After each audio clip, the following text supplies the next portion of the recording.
Hi everybody, let's talk about reading. Why don't my students like reading? Well, I've got a few reasons here. I've got a few of the main reasons.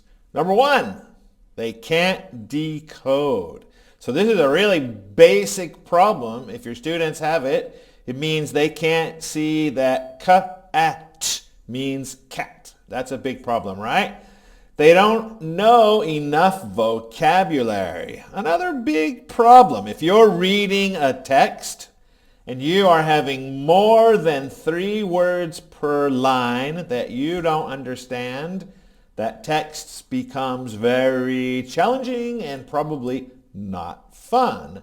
And what might happen is that will cause them to read too slowly. So by the time they get to the end of the paragraph, they don't remember what happened at the beginning of a paragraph. So that's a problem as well. And then lastly, and this might be the biggest problem, is they're just not interested in what you're giving them to read. So let's look at what reading is exactly and how we can tackle some of these issues. What is reading? Reading is a combination of comprehension or understanding what the text means and what specific sentences mean, and decoding or being able to figure out how to connect sounds together to create meaning, right? Recognizing that B equals ba, A equals a, T equals ta, and altogether that's a bat. Reading processes. What are the reading processes? We have two main processes, right? We have bottom up and we have top down. So these are how we teach, right? And these kind of align with other approaches that you'll see in some of the other videos we talk about. So bottom up means we're looking at, that's where we're talking about decoding. So decoding, finding this correspondence and moving up into creating sentences. Then our top down is the background knowledge students already have. We're looking at the whole text, making predictions, understanding genre, things like that. And you can see here we have the overlap between sentences and words or vocabulary. So sometimes vocabulary is more of a bottom-up look. Sometimes vocabulary is more top-down. So which of these is best? If you've seen some of my other videos, you'll probably know we want to have a multi-directional approach or a balanced approach. So usually whenever we're teaching, we want to have some kind of balance, right? I don't want to just focus on the sounds of the alphabet, but I also don't want to just focus on background knowledge and things like that. So multi-directional approach. I want to balance top and bottom. One thing that's also really important is getting engaged with the text, getting students motivated to actually read the text and react to the text. So often when students read the text, they just read it, answer the question, and forget, right? But we want to get them engaged with the text. So what do these processes actually mean? Let's look at them here. So bottom up, about phonics, developing basic decoding skills.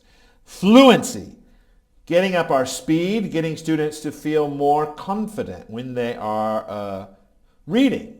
And we can do that through different activities. And then lastly, vocabulary. So we want to build a solid base of sight words. So a sight word is something like a phonetic disaster. Like if I say the word night, N-I-G-H-T, if I'm doing that phonetically, it comes out, right? It's a weird word. So night. I want them to see the word night and know immediately what it is. Other sight words include the, and, is, things that are used so frequently that they have to become part of the lexicon. Next, my top down. Top down, I'm looking more at genre. What kind of text is it? Is it from a newspaper? Is it from a science report? Because when I know the genre, then I know what to expect and what to look for. I know if it's opinion or if it should be fact. Active reading. One thing I think is really an important skill is reading with a pencil. So learning how to read and circle things you don't understand or put a check next to things you find interesting. So to do more active reading. And then I have vocabulary again, because like I said, there is some overlap there, right? So this is more about building a base of strong, frequently used words. Building a strong base of frequently used words. Not only that, but it's about looking at what words are in the text and determining how important they are for the student at this moment in time. And then lastly, I have engagement. 3 parts of engagement. And we're going to look at this closely in just a minute. Personalization, localization, and student agency. So let's take a text for example. So when I approach this new text, so this text first of all is about herbal medicine. What do I want to do first of all? First of all, I want to look at my phonics, my vocabulary, and my fluency. Before I even get in the class, I want to know which sounds are going to cause problems, what vocabulary is going to cause problems, and how I can get students to read this text with more fluency. So I don't want them to have to keep stopping and looking up words or stopping and asking for help. I want them to be more confident and fluent when they're reading it. Next, I want to know, what do they already know about this subject? And what do they notice about the genre? I want to encourage the active reading like I spoke about. And then I can also look at the vocabulary in my top down. So what do they know about these herbs already? What is ginger? What is cloves? What are all these different things? And lastly, my personalization, localization, and student agency. I'll get to that in just a second. So vocabulary is very important. Vocabulary in any text should be a number 1 priority before you do anything else, right? I want to know what words are new, what words are challenging. Are we going to use these words in the long term or just for this text? In other words, if I'm only using the word for this text, and I'm probably not going to use this word again for, 6 or 7 months, I don't need to remember that word. I just need to know it for reading purposes. So I'm going to teach that word a bit differently than a word that I'm going to need to know tomorrow or the next day. Okay? So, in other words, should words be decoded? Should they be phonetically sounded out, or should they just be taught as sight words? Next, my engagement. So I'm going to talk about these 3 properties that I just discussed, right? So number 1, personalization. I want to try to relate these topics to student lives, which can be a bit difficult, right? Sometimes texts are easy, sometimes texts are more challenging.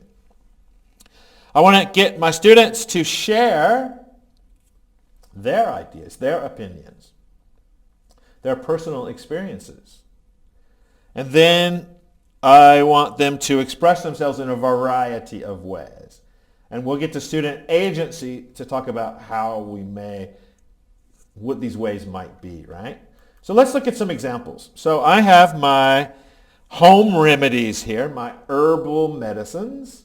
So maybe I'm going to have an herbal remedy discussion or a poster or a book. So get students to tell me how they've used the herbal remedies themselves. Does their mother or father make them ginger tea when they're sick? I know I always have ginger tea if I get a cold. Do they use garlic? Do they use something else? So give a demonstration about that. Get their opinions. Do they think these things work or not? Their opinions are important. And it helps them to engage with the text if they're able to share their ideas, right? And lastly, I'm the teacher, maybe I can bring in some ginger or some cloves or some chilies. Get my students to actually taste it so that it becomes more than just something in the textbook, but it becomes something in my life, right? So make it personal, personalization. My next one, localization. So I changed my text here. Now we're looking at gaming, something that I think I can get students to talk about gaming because a lot of students are very excited about gaming, right? So how can I make this one also local? So by localization, I'm going to use known locations. So I'm not going to just have this text in the book, but I want to talk about where they do gaming or what kind of setup they use. I want them to talk about what they're doing and where, and have some pictures even. So do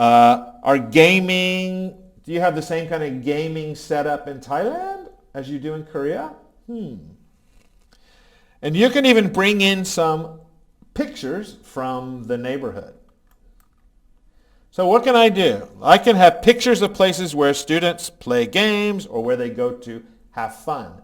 I could even create an Instagram poster. I don't encourage you to use Instagram itself unless you set up a class site, but you could do an Instagram-like poster in your class.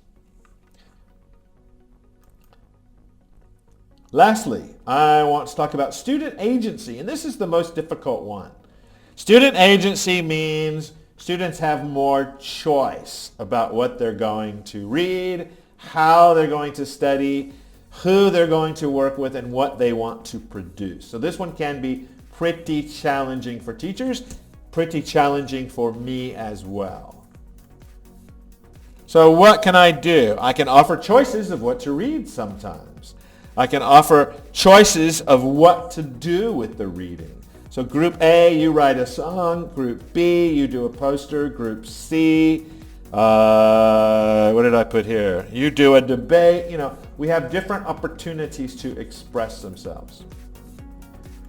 So that's it for reading today. I hope you guys got something out of it. Thanks and have a good day.